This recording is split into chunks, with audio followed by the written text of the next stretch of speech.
All right, you ready to start taking some calls?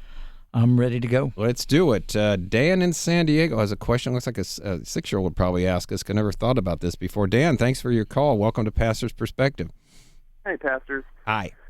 Hey, I had a conversation with my brother-in-law, who's also a believer, Mm-hmm. and I want to. He's listening, so after you reaffirm that I'm right, so I can boast in the Lord afterwards.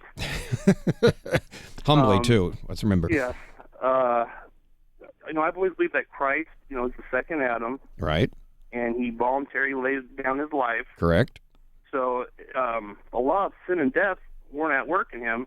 So if he wouldn't have voluntarily laid down his life, he would have lived forever, correct? Well, this is an interesting question because he did grow in age. He aged. And so, Brian, I know I never thought about it that way. Mm-hmm. Like I said, this is something like a 6-year-old would probably ask us. An interesting question. Mm-hmm. Again, this is theoretical because it didn't happen. But Yeah. the question remains, if Jesus were never crucified, would he have died a natural death? Yeah.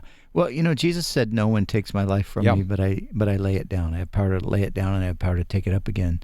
And then on the cross, of course, he said, "Father, into your hands I commit my spirit." So I don't think Jesus would have died because the wages of sin is death, and he had no sin.